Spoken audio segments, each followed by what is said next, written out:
Welcome to SoulPod, where science meets mysticism and your inner wisdom leads the way. I'm your guide, Crystal Cassidy, and together we will bridge the seen and the unseen, science and spirituality, the practical and the profound. From quantum physics to energy centers, near-death experiences to extraterrestrial contact, join us as we delve into the mysteries of consciousness and journey together towards a more awakened, compassionate, and soul-connected world. Find your seat, drop in, and let's go on a journey together.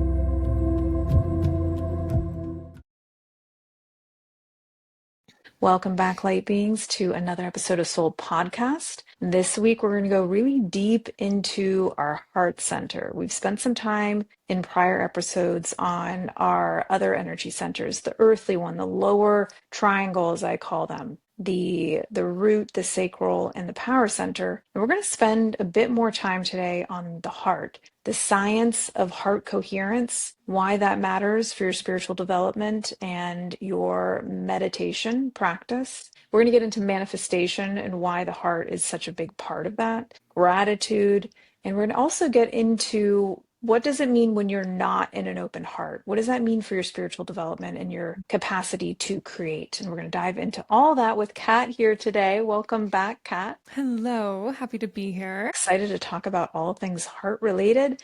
And in a world that is changing so quickly and there's so much chaos, I think this is a very important place to spend a little bit of our time together exploring the heart. What is an open heart? What is a coherent heart?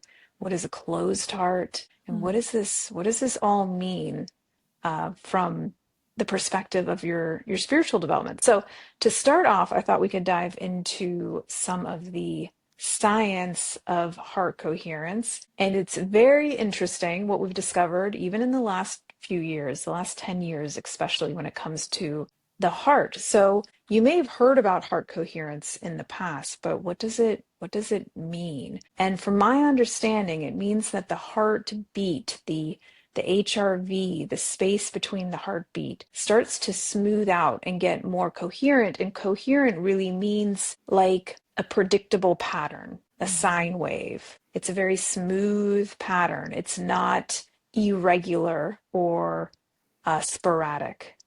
And when you start to have that coherent HRV, heart rate variability, then it starts to communicate even more efficiently with the brain, which I found so interesting. What did you think about this concept of heart coherence? Well, I mean, I am just blown away by the science behind heart coherence. And I mean, just to kind of prepare for our discussion, I dove a little bit more into the science because I think prior it's one of those like buzzwords where I'm like, oh yeah, I have a fairly good understanding or idea of it, especially in like my own body. But when it comes to, really articulating what's going on there, I was like, I actually don't know. And so the more that I learned about the bidirectionality of the heart and brain, like the majority of signals are actually going from our heart to our brain. And we have, over 40,000 neurons just in our heart. So that space, like that, the heart space, those neurons are storing memories, information, sensations to the point where people who have experienced heart transplants have recorded noticing like changes in their personalities because of the encoded memories of the previous person or body's little brain that's in your heart. And so it's just, and there's so much more science, we can dive more into more of it, but it's just a portal. Our heart space is a portal, and there's no denying that accessing this portal and using it as a tool to fortify our practices, whether it be manifestation, whether it be these physiological healing, like whatever it is that our objective and intention is with our practice, our heart is a tool to amplify that. Is so cool. I think most of us think that the brain is really the center of cognition and experience. And what this research is pointing to is that's not necessarily the case. Mm-hmm. There's more information, more neural activity between the heart and the brain than from the brain to the heart, Mm-hmm. which that alone starts to wake us up to what's really going on in our energetic system. And this also involves the vagus nerve. And it also made me think about how the Egyptians really thought of the heart as Mm-hmm. the main kind of brain of the body. It was much more revered than the brain. And that Mm-hmm. starts to make a little bit more sense on why they may think that. And like you mentioned, always fascinating to me when those case studies about people who have had heart transplants have these cognitive impacts. They have Totally. memories, or they start even picking up hobbies that they never had, but the person Mm-hmm. whose heart they received used to do. I Mm-hmm. believe there's even a case, and y'all can go look this one up, but where I think the person had been murdered. That was the heart transplant provider, and the person that received the heart was very motivated to figure out who the murderer was, and I think helped them through their memory of the Mm. event. Gives I me know, chills. super trippy. Yeah. So we're just on the cusp of better understanding this, and I'm sure there's much more to come on the scientific side, as there always is. We're always seeking truth and developing new hypotheses and experiments to explore that truth. But I think another element of the heart that I find so interesting is the electromagnetic field of it, Mm. which is 5,000 times stronger than the brain's. Yeah. What? Like just trying to comprehend that statistic. I also just think the brain has had such a moment, like Yeah. since neuroplasticity has become such a mainstream topic of discussion, and just the brain is having its time in, the light, and coming back to the power of the heart. I'm like, let's bring the heart to the center of the stage for a second. I'm all about neuroplasticity, love talking about subconscious rewiring, but let's bring the heart to the stage. Let's give the heart the mic, because 5,000 times stronger than the brain's magnetic field and 60 Mm. times stronger than the brain's electrical field. It's like, okay, this is a powerful tool. Huge.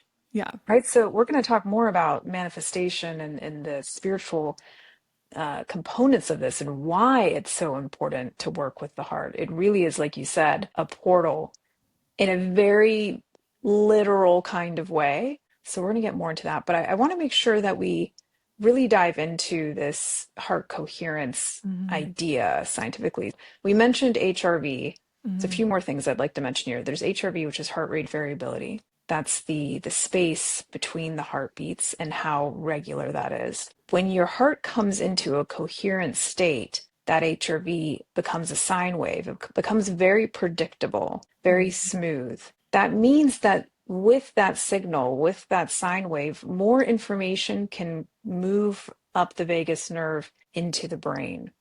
And what I did not realize until recently is that when the heart is in coherence and beating in that way, it actually affects the brain waves as well. There's a Mm-hmm. relationship there. So Mm-hmm. that's when we start talking about heart brain coherence, which is another component of it. The heart becomes coherent, and then this helps the brain become coherent, specifically in the prefrontal Mm-hmm. cortex. It helps to support alpha and theta brainwave states. So this gets very exciting because you can start to understand, wow, if I can find this coherent space in my heart, and we're going to talk about how you can do that, this is going to help you shift into the meditative experience, into the creative experience, into the transcendent experience from there. And so it's not just the brain operating and what we're like optimizing in meditation. It's this entire system, which completely lines up with my personal experience of meditation, is that a lot of times you'll have something that you can feel kind of shifts in your heart space, Mhm. whether that's an elevated emotion, we'll talk more about gratitude. And then all of a sudden, you can kind of blast off into a transcendent experience, but it almost originates in the heart a lot of times. I don't know, what do you think about all that, Kat? Yeah, yeah, no, my experience follows that. I feel like when I start my practice, like even today, I feel like I started my practice like more in the headspace. And I just notice it's harder to get there. It's harder to drop in to alpha and theta, which we have a previous episode that breaks down all the different brainwave states and why alpha and theta are ideal when we're talking about meditation and brain change and sustainable transformation. So if you want to dive deeper into that, check out that other episode. But yeah, I notice like it's harder if I just try and power through and start in the brain and just like get there. I obviously use my breath and things like that, but knowing that your heart is kind of like what's coming through is, Candyland. If you like go on a specific one and then you can shoot up the trail, it like just as a shortcut or shoots and ladders, same idea. But it's like starting in your heart space is like this shortcut into the transformative brainwave state that truly creates change. And then, we talk about neuroplasticity and sustainable transformation. So your heart is just this like shortcut into a powerful place to be in your meditation practice. It is. I like that. Shoots and ladders. And Mhm. from here to there, it, Yeah. it helps Like, shoop. too. Shoot, I like that. It's a propellant. It is a portal, right? Hmm. That's what a Hmm. portal is. It Yeah, helps you go exactly. from where you are very quickly beyond space and time, really, Hmm. into a new way of being. And so that makes so much sense. And when we have these coherent states, they're only possible when our nervous system, and this helps move our nervous system. This is why Hmm. we do breath work. This is why we do um, all kinds of different practices when we come into meditation and SoulPod. That's why we do this very specific breathing at the beginning of each ritual, is to help to bring your system into the parasympathetic state, the rest, digest, heal, transcend state of the Hmm. nervous system. And this is at the same time, this is all happening at the same time. The heart is coming into coherence. That's the Hmm. purpose of these practices of breath. And then as you go deeper into your practice, this coherence is building, it's connecting into the brain. And then you have a full system level of Hmm. coherence, which makes a lot of sense for the transcendent experience or the mystical experience. Hmm. It's a hyper coherent state. And then, of course, we can push this a little bit further into when the brain moves into gamma. And Hmm. this is a lot of energy, it's a lot of frequency. It's a highly coherent state. And that is what we're starting to see representing the mystical experience. But it all starts with this coherence that you're building within your nervous system, your heart, and your brain. So Hmm. it's very exciting. So, what's the other side of this? When we're incoherent, that's an erratic HRV, heart rate variability. It's usually more erratic and disconnected as far as the brain heart axis. And the brain may be in high beta, which is a little bit more of an anxious state. And so if we kind of compare the two, incoherent side into the coherent side, we can think of it as this path from calm, and well, really more from being erratic into Hmm. building awareness and then feeling some sense of calm. And then maybe you start to have access to these higher dimensions of experience. But if we're in the incoherent side, that's okay. Also, be too hard on yourself. We all find ourselves there. It's a very intense time in the collective. But Hmm. that is where your amygdala is getting triggered. That's when the nervous system on the sympathetic side is highly reactive. And so when we talk about heart coherence, it's moving from that into this calm, focused, intuitive, transcendent state. So it's a journey, and that journey is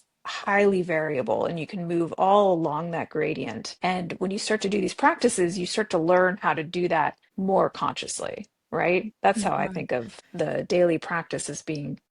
a container to explore this. Yeah, totally. And I think the more you start to collect that data, like the more, you become aware to what it feels like when you're in a coherent heart space. You become more aware when you're not. You start to notice more readily and more easily, like when you're out in the world, and whether it be news that activates it, or some sort of interaction, or witnessing something that felt stressful, like whatever it is, you can quickly start to notice when you're in an incoherent place, heart space. And then, once you've had these practices, you can almost instantaneously, or within, 30 seconds to a minute, shift that state. And there's a whole, like you pointed to, like slew of physiological effects that take place, like between cortisol, DHEA, oxytocin. Like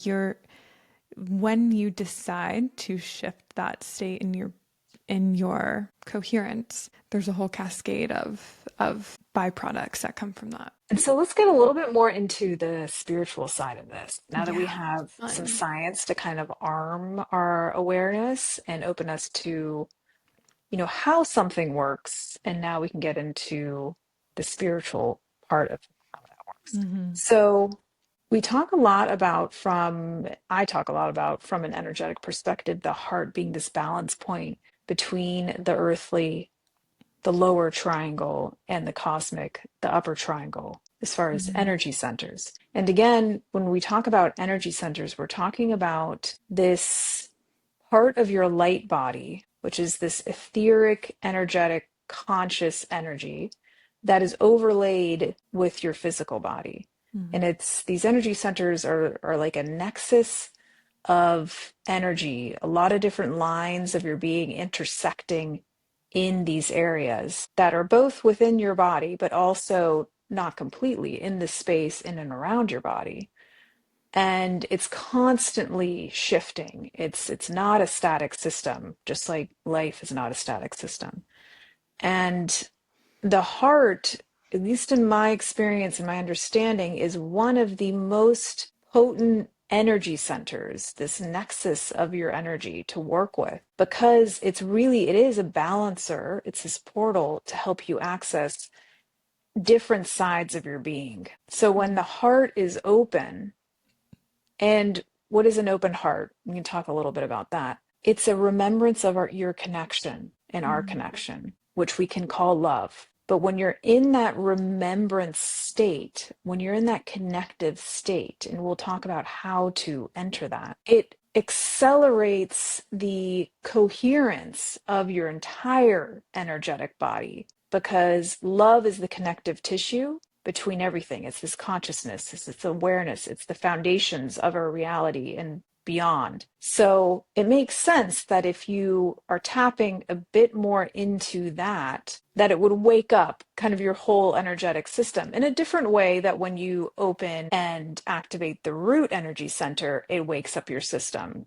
It does, but in a bit of a different way in my experience. But the Hmm. heart, it's going in all directions when it wakes up, when it finds coherence. So this is coherence not just between your physical body and the heart and the brain, but your entire energetic body. And so much more energy can move. And it's connected to so many different emotional states as well, and elevated states. And so what's your feeling, Kat, on the heart as a portal and how it relates to the rest of your energetic system? Yeah, well, I think it's really beautiful how you describe the heart as this in between point. And without, I guess, kind of pun intended, it feels like for me like a valve, like it opens for our upper triangle and it opens for our lower triangle, and there's constant circulation happening between both poles of our energetic body. And our heart is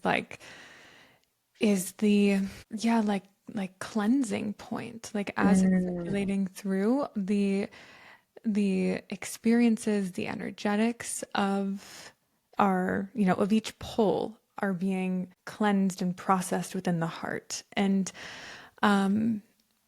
yeah, I think, the heart for me is just such a as you so beautifully said, this remembrance of love and the seed of compassion. And I think the more we're on this journey of awakening, inevitably the deeper compassion we begin to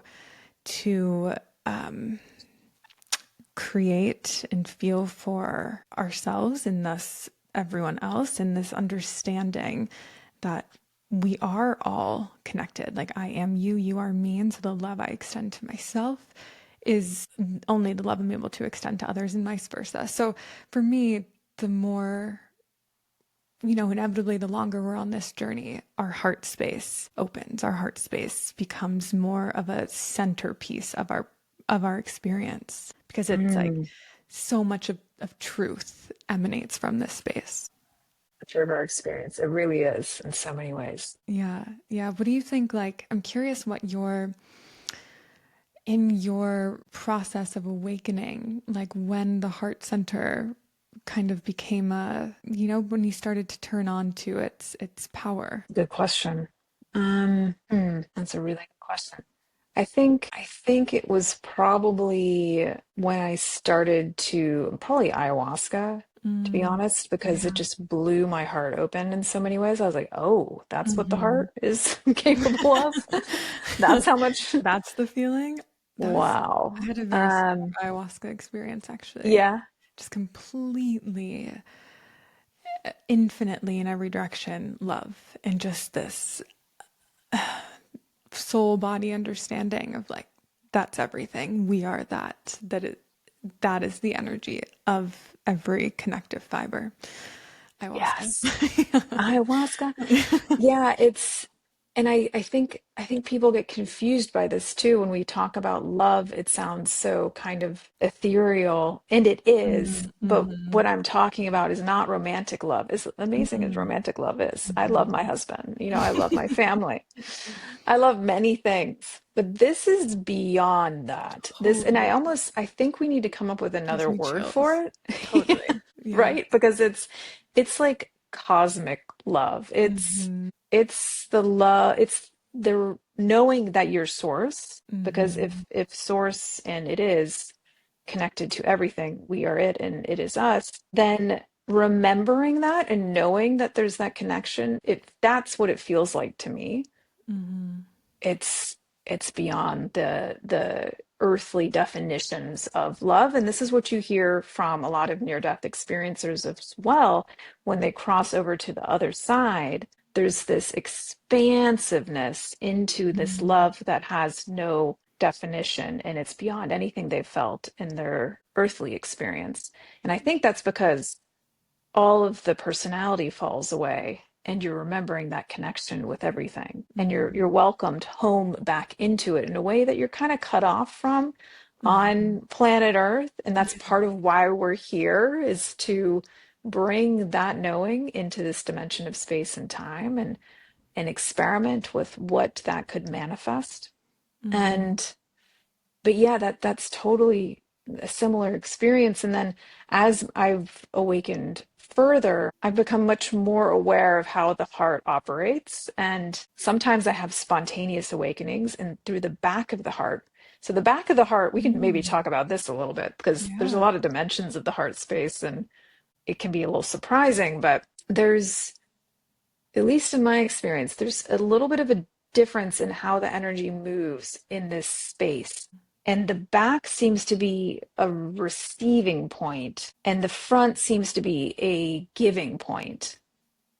And so sometimes when I'm receiving a lot of energy, a lot of love, I can feel it through the back of my heart center, which is Mm. really interesting. And so when people are having upper back challenges, and right behind where your heart is, a lot of times I start to think about, okay, how, if I'm experiencing that, I'll just speak for myself, how am I not receiving right now?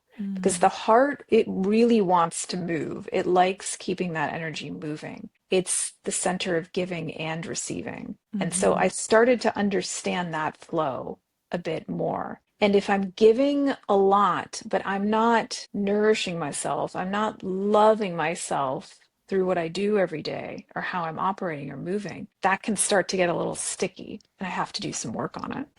Yeah, I think that's a balance that a lot of us have trouble balancing, like Yeah. the giving and the receiving. A lot of us don't feel comfortable to receive. You know, a lot of us, I think, you know, I can speak for my experience as a woman, like I'm much more comfortable giving. It's where I've been, you know, kind of conditioned to believe a lot of value comes from as a woman of like, Hmm. how much can I give? How much can I nurture? Service. Yeah. Yeah, right. And so the ability to receive is something that, you know, I've spent a lot of time working with. And I think that also is a conversation about like feminine and, you know, healing that and and the wounded feminine and kind of Hmm. mother archetype, which we also have a podcast on. So check that out. I'm really plugging all of our other ones right now.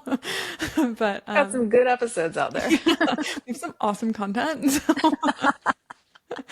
Check out SoulPod.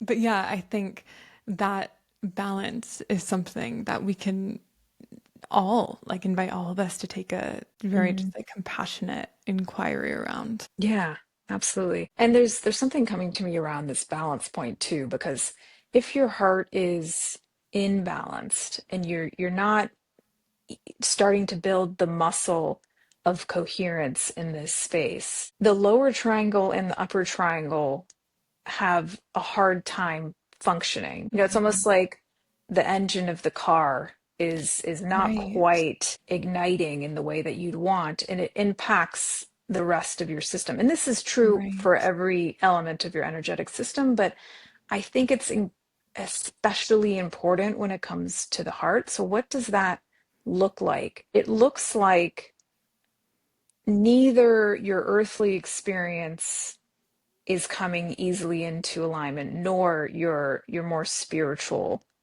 expansion. And so ideally we want to be grounded and transcendent and start to Hmm. move along that experience at will. That's what Hmm. spiritual development helps you do, to move along from the grounded to transcendent experience at will, and to hold those experiences in the way that you want to. But if it's off, if the heart is closed, first of all, again, no judgment. It's Hmm. okay. So many of us have this work to do in this Hmm. lifetime, especially right now. We're being asked to get out of our heads a little bit more Hmm. or a lot more. Like you were saying at the beginning, the mind has had its moment. It's like logic and reason, Yeah, and it's the amazing. And I masculine. love it. The Mhm. linear, Yeah. so great, but we're being asked to go into the non-linear and the heart, which is the feeling space. And I can totally understand why there's resistance to that. It's like along the lines of what you were saying, the feminine and masculine discussion. It's more watery, it's less defined, and it's a very individual experience, this relationship with your heart. And Mm. so I can understand why that's daunting for people. But if it's closed off, it's it's like you're broadcasting conflicting signals in your energetic body. That's what incoherence is conflicting signals. Mhm. So when we're talking about moving into coherence, we're talking about moving into a sustained, predictable, resonant signal in your energetic system, through which more information, which is energy, can move into your experience. That becomes incredibly empowering because that information that wants to flow more easily into your experience is the answer to the questions that you've been asking. And it's within you. Your system just has to come into alignment in order for you to access that information. And we Mhm. access that information through coherence across the entire energetic body. So yeah, is there anything else you can think about when there's closed heart and what that feels like and what that means? Yeah. Well, yeah, I was wondering if maybe we could be a little clearer for somebody who's listening, like what that somatically feels like in their body. You know, if you're like, oh, Yeah. if you're, you know, moving through the world with a closed heart, like what that might look like, feel like. I guess what, Mm, you know, aside from maybe an inability to receive, like some other kind of tell points or, hmm you know, tell signs. I can't think of Self, that I would phrase. say Yeah. an inability to love yourself. Mm, I think a lot of this work will start with yeah. self-love. Can Yeah. you look at yourself in the mirror and say, I love you, Yeah. I appreciate you? Mm, And if you have a hard time saying that to yourself, that's usually where the work is. It's a really mm, simplistic mm-hmm, but important and powerful kind of barometer for, is your heart closed or open? Because ultimately it starts with your relationship to yourself. Then you can mm-hmm. talk about your relationship to the collective and others. But if you're not able to direct that love and appreciation inwards, I think that's usually a pretty good sign.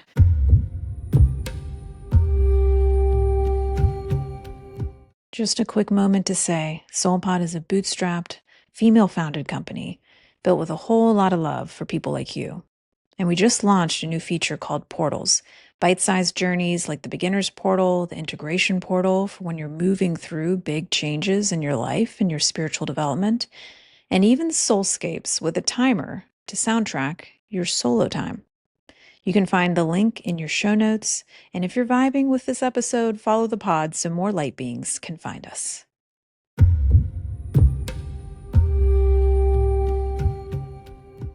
Yeah, I think that's helpful. I think that's a helpful barometer for people to tune in. And that is a legitimate practice that you just Mm, mentioned that I spent. I feel like a lot of time in my journey, especially the early days of my awakening, legitimately looking myself in the mirror, in the eyes, and saying, I love you until I felt it or until I mm, felt, until it was real. Off. Sometimes I'd cry, even just thinking about it. It's a very powerful practice to start to recalibrate the heart space to that truth, because especially when you're looking yourself in the eyes and saying it over and over again and you're devoted to not leaving that mirror until you feel it, you'll notice that it's a lot harder, might not be the baseline truth for the majority of us. mm.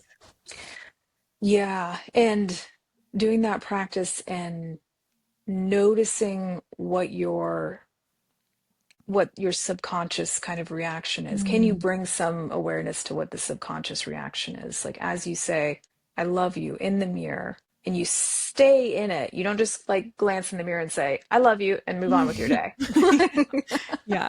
There's No, more to it than this. yeah, you like It's like hold yourself there. You're you like, hold yourself yeah. there. You look yourself in the eye and you say, I love you. I'm looking straight into the camera right now. Yeah.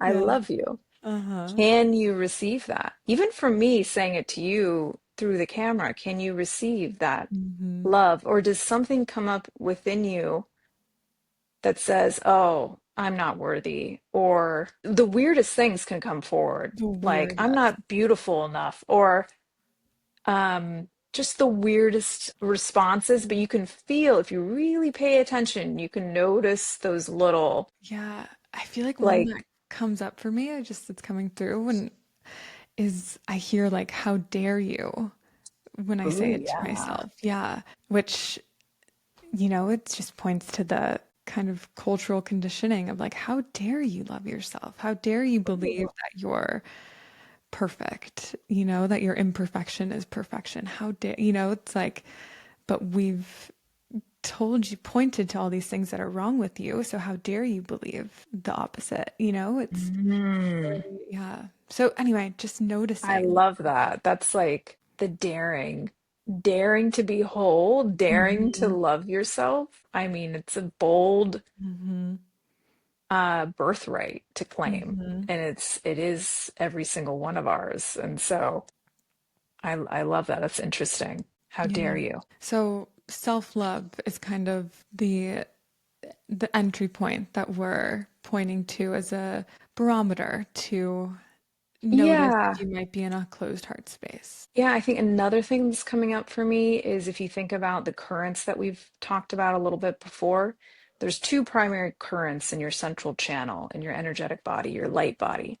One of them is the liberation current. So the liberation current is moving roughly, this is again, it's not a linear thing. This is kind of a simplistic breakdown of it, but this is energy moving up your central channel. And liberation means really letting go of everything that you're not so that you can realize your wholeness. It's moving all the way up into your crown. Ultimately, you're liberated from even the self and your Mm-hmm. constructed sense of who it is that you are. But there's kind of steps to that in the journey. Can you liberate yourself from fear? Can you align with your sovereignty and let go of anything that's not you? Can you use emotions as a creative tool instead of something to your detriment? Can you liberate yourself from any feelings of unworthiness as you move into the power center? And as you move into the heart center, can you liberate anything that's not you when it comes to forgiveness, compassion, anything that is between you and love and Yeah. being and living Thank you. completely openly from your heart? What's holding you back from that? That's when the energy moves into your heart space. It's asking you to let go of those things so that you Mm-hmm. can live full out from your heart in all of the big ways that you're probably scared to. Mm-hmm. Mm-hmm. So that's this kind of current. And then the manifestation current is the seed in the ether of the wave hasn't become the particle yet, coming down into the human experience. It's starting to create some form, and then you're starting to put some voice to it, some vibration, some truth. What is your truth in relation to this idea or this concept or way of being? Bringing that down into your heart space. Mm. That's where people can get a little tripped up in how they connect to this idea being birthed into the world in the context of relationships and love of self. If something's coming into the world, into this down this manifestation current, and you lose connection to the love part here, this Mm. interconnectedness, it can start to get kind of twisted as you move it into the power center, which is the doing. Like, okay, what do I need to do on the path of my life to bring this something that I desire into this experience? But if it can't pass through the heart and be graced with the energy of love and Mm. compassion and connection, this then starts to enter the power center and to kind of call it Mutates. it mute that's really the word that was coming forward for me, is it mutates Yeah. and it's disconnected from love, and it's probably not what your soul, it's not probably not, it is not what Yeah. your soul meant to come into this realm. Mm-hmm. It got twisted, it lost the plot. Mm-hmm. Yeah, it feels like it's at that point been like infiltrated by the ego and the Hmm. all of the egoic projections onto that desire. You know, it loses Yeah. its purity when it doesn't, when it's not Coherence, it able. loses Yeah. its coherence, Mm-hmm. that smoothness. When it's propelled, when a creation or idea of way of being is propelled by the heart, it's easy, it's Mm-hmm. moving, it's flowing, it's the sine wave. Yeah, and it's pure, you know, it's like it's Mhm. pure, it's purely channeled into this realm. Yeah, that's really powerful. I've heard you talk about, I've never quite put it that way. That's an interesting yeah, way yeah, to, I've yeah. totally I've heard you break down the two currents in different ways every time, but really landed for me this time. Mm, interesting. Yeah. Yeah. There's a lot to that. And I learn more about it every day. But there's maybe one more thing to mention, which is the feeling dimension and the thought dimension. And the Mm-hmm. heart is kind of a portal between those two. Like Mm-hmm. thoughts set the direction, but the feelings affect the field and the Mm-hmm. connection. And the heart, like we talked about, is the Mm-hmm. biggest field connector that we know of. I'm still very interested to see if they'll find quantum states like they have in the brain and the heart. I'm Mm. curious about that. But Yeah, same. Yeah, yeah, I this feel like there's we, something there. yeah, When I feel like, thoughts and feelings are not at war, is oh, when the heart's working as it should. and that's when we're, that's when the heart's working as it should, and that's when we're able to manifest to your whole point. Like our thoughts, you know, this is kind of Joe Dispenza 101 stuff, but our thoughts are, you know, electrical signals and our emotions are magnetic signals. And by pairing the two, our thoughts, our visualizations with our with the high frequency emotion, which we'll get into, like gratitude, for example, that is Mm, what acts as the, like signal in the quantum. Like that's what's drawing the experience, desire, whatever it is that you're calling in to you. So yeah, they not only, work together, but they're like the recipe for pure heart-centered manifestation. yeah. The two working together, when you can master your thoughts and influence your emotions, Mm-hmm. that is when it gets Powerful. very, you're realizing your power as a Right. creator. Yes. That's like, that's where I want everyone to get to Right. realize that power. So let's talk a little, you mentioned gratitude. So we talk about this so much in spiritual development, and I want to really dig into why that is. Mm-hmm. Why is gratitude such a propellant and something that we point to often in order to access the heart? And so what do you think, Kat? Yeah, well, I think gratitude, I feel like there's a little bit of me that is feeling the that it's so prominent in the spiritual community, in like spiritual rhetoric. It's like gratitude, gratitude, gratitude. So part of me is like, yeah, we get it, but it's like it's because In there's practice, it's a yeah, lot harder than you think. Yeah. totally. And like there's a reason cliches become cliches. It's because they're true. And there's a reason we talk so much about Yeah. gratitude, and it's because it is a powerful portal. It's an emotional portal, or like a frequency that is a portal that when we entrain with this frequency, we are, it's one of the fastest chutes and ladders to heart coherence. Like when we bring our Mm, attention to the heart space and focus on gratitude. And what that means is everything that's already here, like everything that we already carry, with us, whether that be health, whether that be sunshine, like things that, are so innate to our existence that we get to be grateful for.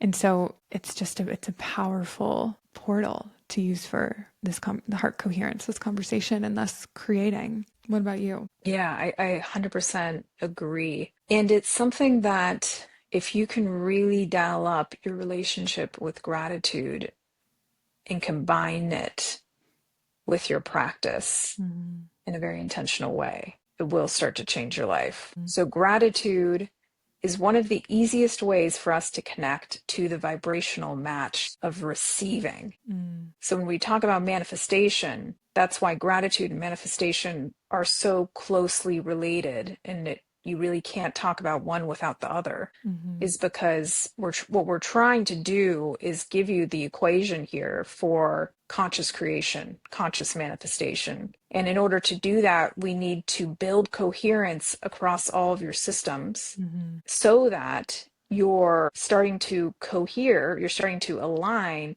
with what it is that you want to experience, because that possibility exists. If everything is energy, and we know now that we live in a quantum universe, that's the field experience. And so you start to become less, as Dispenza says, less particle, more wave. And gratitude is a way. We know also on the scientific side that when they've studied people who are in gratitude specifically, that they have higher CRV, that they Mm-hmm. have lower inflammation. So Mm-hmm. it totally aligns with what we've talked about with heart coherence. Gratitude is heart coherence. There's something about those two that are same but different, Mm-hmm. maybe slightly. Mm-hmm. But this is the reason that we use gratitude to open the heart space, is because it's the easiest to wrap your head around. We all kind of know what gratitude is. It's being grateful for something in your life that you can connect to. And it can be hard to do at first, but what I found in my experience is that I would use certain things, Mm-hmm. certain memories from my past, in order to open my heart. So Mm-hmm. sometimes when I was really working on this, I'd reach back into the past to a time when I knew my heart opened. You can think about that right now. Think about some time in your life where you just felt your heart open and expand, and you're maybe in awe or gratitude or bliss or joy, like an elevated experience that felt open in your heart space. So you find that experience and then you bring it into your now. So you're working with something you're already familiar with. We've all had at least a few moments of that in our lives. Mm-hmm. And then you start to understand how that works and what that feels like. And you can start to do it without needing to reach into the past. You can Mm-hmm. call upon that experience of gratitude, of being truly grateful for life at, at higher and higher levels. Like at first, it might be, for me, I'm very grateful for my cat. So I use my cat a lot as like, something that opens my Yeah. heart Yeah. and it works, And Yeah. so use what you need to start to practice that muscle of gratitude. And then it becomes bigger and bigger. And then it's Mm-hmm. gratitude or appreciation or love or bliss is a newer one I've been working with, which is extremely powerful and it's different than joy. And I totally understand now why. But Mm-hmm. you can start to become grateful for life as a whole, the difficult, the challenges, the Mm-hmm. breakthroughs, the joy.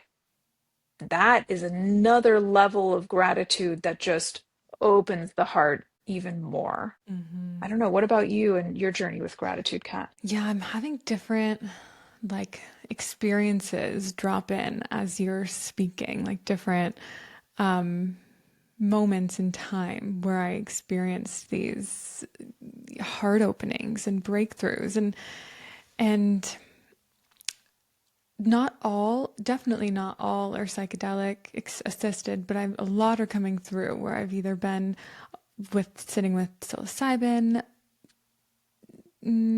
mostly that, where and and experiencing exactly what you're speaking of, which is this, Mm, because I think that zoomed out gratitude is a lot harder to get to. I mean, it's a journey. So yeah, mm. you Oh, can it is. start Yeah. with something like your cat, like you're mentioning, or yeah, something simple, your coffee, your breakfast, food, something simple. You can start there. And then the more that you're, yeah, understanding and experience and dance with gratitude evolves, and whether it be, you know, psychedelic assisted or just certain breakthroughs, breath work assisted, you start to have a somatic gnosis, like an understanding of what Mm, that zoomed out gratitude means, like this gratitude for the gift of incarnation, for the gift of hmm. this little blip in time that I get to call my life, my time on this earth. And you have this expanded perspective of like the intricacies and the tapestry that's being woven in every single one of us, and that interconnectedness and this gratitude for you just being a part of the dance, for you being invited to Mm, be, at the party and being like, cool. Like how beautiful that I get to feel and relate and, experience romantic love, experience grief, cry, like, experience all these things. How A, trippy, B, like how grateful do I get to be a ooh, yeah. human, Hmm. and that once you, I think it's just once you feel that a few times and start to have a knowing of that is accessible to you, it Mm, makes the days where it's harder to access gratitude easier to be with, because not every day am I able to sit down in my practice and get there and yeah. walk out and be like, oh, I get to come to the party. Yes. Not every day. Yeah. Some days, Yeah. I'm in luteal and haven't slept well. And I'm just like, ooh, it is hard to entrain with that, let alone just like a simpler, gentler gratitude, So, Mm, hmm. so that's not the necessarily the expectation in a daily practice at all, but it helps to over time reestablish a new baseline of gratitude throughout the day that you can access whenever you become aware of being in a space of closed, closed heart space or incoherence that we've talked about. Yeah, it's such a practice, this relationship with gratitude. And it's rewiring so much of your, not just your mind, but your entire energetic system, especially if you've been wired like we are naturally to look out into the world to tell us how we should feel. Mm-hmm. And what we're really talking about here with the heart is to reverse that equation Mm. and to look and pay attention to way more than you're looking out into the world, into yourself. Mm-hmm. Letting that be secondary, letting what's coming up in your life in the external world be a beautiful signal for what it is you are creating. And I know sometimes that's hard for people to hear because you're like, I'm not creating all of the craziness in my life. Mm-hmm. And like I usually say to answer that is I'm talking about a very specific you that's doing the creating. And there's Mm-hmm. different elements to you, right? There's the higher self, there's the subconscious self. And that as we awaken and you start to access gratitude and these elevated states of being more, you start to realize what's on the other side of that, what has been, what who has been creating up until that point. And a lot of times we're not aware of that part of us, and that's Mm-hmm. okay. But that's the amazing thing about awakening is that it's building awareness. And Mm-hmm. so you get increased capacity to choose how it is that you want to feel so that you can connect with what it is you want to experience. And that's really the root of manifestation and why gratitude is such a powerful lever there. And then you can get way more sophisticated. But so does this mean, and just to kind of maybe help people connect the two, because I know it can create some anxiety, and we've talked about this in our Mm-hmm. manifestation episodes too. Is like, okay, if my heart is closed off, I'm not coherent, in a erratic signature or frequency. Mm-hmm. Does that mean I'm creating things I don't want to be creating? And another thing to think about, other than what I just said before that, which is that you have to become aware of all the elements of you that are creating, is time. So we sometimes forget this. In this dimension, we have the component of time in our reality, which is a buffer in the manifestation experience. So we can use time to our benefit. And one of the cool things is that manifestation is not instantaneous, at least for most of us in this dimension. A little bit more particle than we are wave. So we're a little bit more in time than we're outside of time. That can change as you awaken. But it's almost a gift because it gives you a bit of a buffer between your experience and what you see in your experience. And there's momentum to it. So even if you've been in the incoherent, erratic state, that doesn't mean it's the end of the game for you. First of Mm-hmm. all, everything's always changing, always. Mm-hmm. So there's always a possibility for a new experience. And it's even for me when I get into those states, I've gotten a lot quicker and more adept at coming back into what it is Mm-hmm. I want to experience. But you have to pay a little bit more attention to the momentum that you've built, your foundational way Mm-hmm. of being. That's what's really creating is your foundational way of being. And Mm-hmm. then time is that buffer that's kind of keeping a little bit of space between our energetic system and our creations. Mm-hmm. So that's something to think about that can maybe, I hope, give you a little bit of solace. But I'm also not going to sit here and say that you don't create your reality. You either believe you create your reality or you don't. And it's Totally. okay if you don't. Yeah. But, if you believe you're a creator, that requires us to take some responsibility for what we're creating. And I think we can all, think back to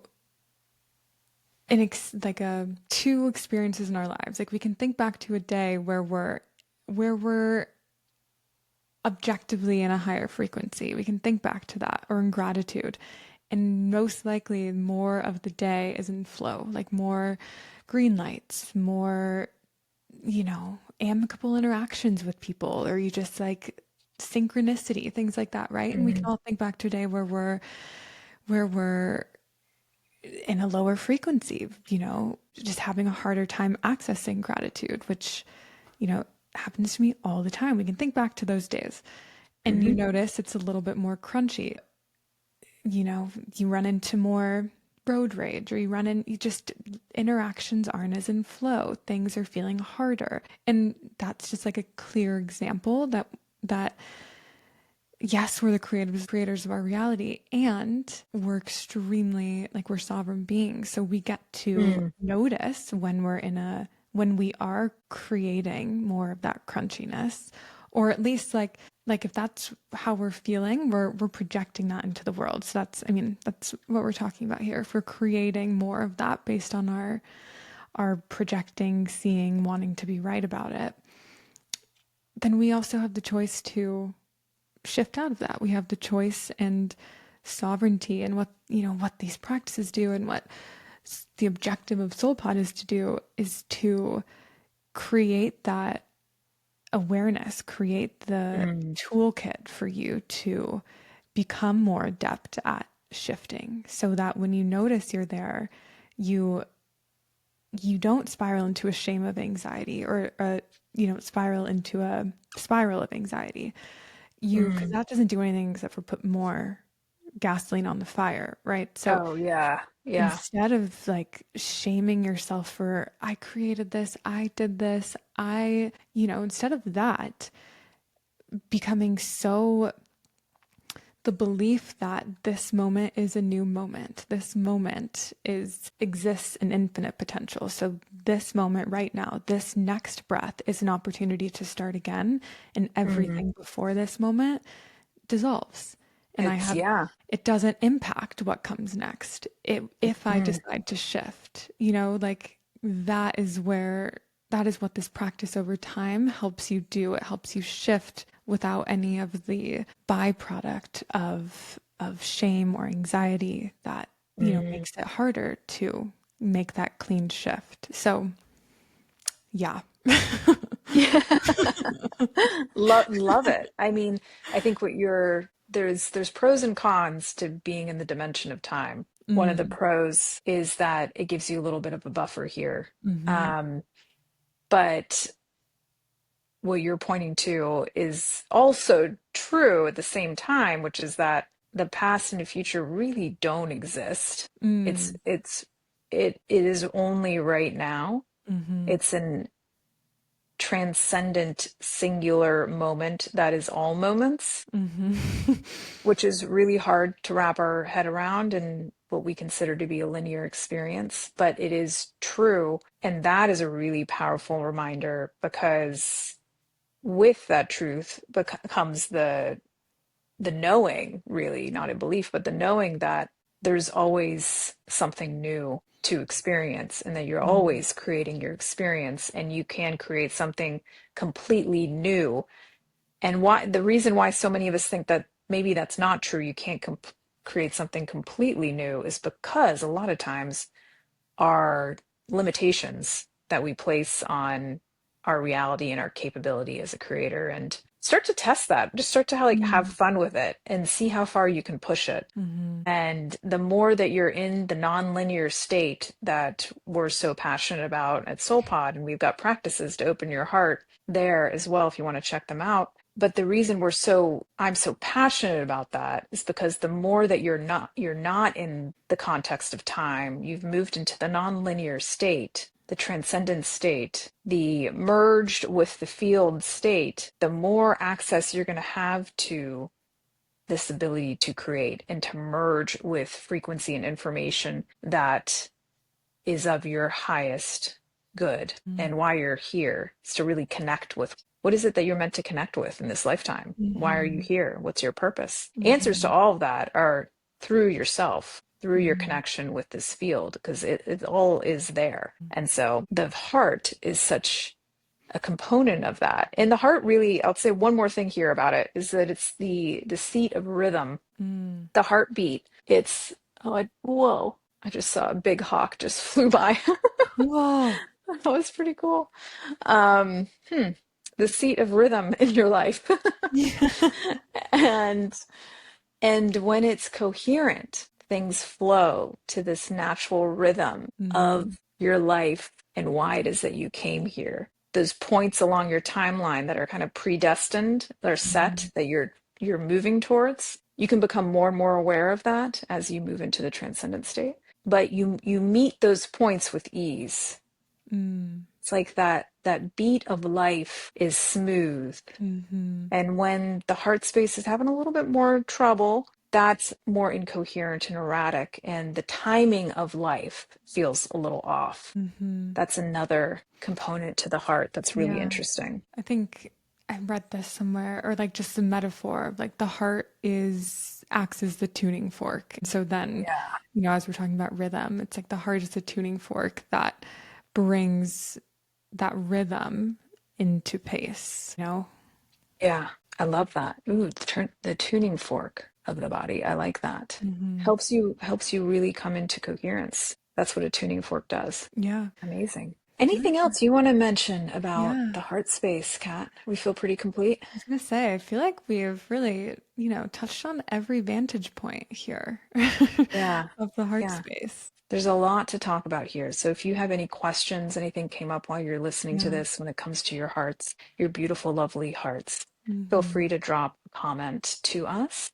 And also take a moment here to like and subscribe and maybe even rate us on Spotify or whatever platform that you're listening from. That really helps us meet even more light beings who need and want this content at this time on our planet. And we're really here to serve. So thank you all for listening today. We'll be back next time. And thank you, Kat, for chatting about all things heart related today. Yeah. Thank you. Till next time. Yay. Yeah.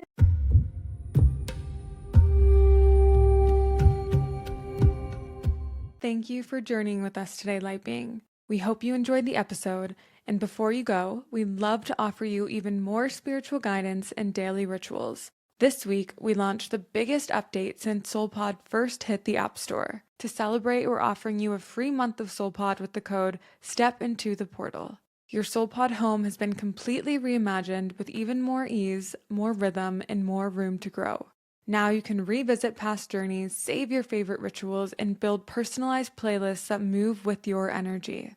And at the heart of it all, portals. Portals are guided mini journeys, flexible, soulful spaces designed to meet you right where you are. Beginners welcomes you into the heart of soulfulness, no experience needed. Soulscapes offers looping soundscapes for solo self-guided practice. And Integration holds you gently after transformation, offering grounding and expansion. Download the app or tap the link in our show notes to begin. We'll see you inside.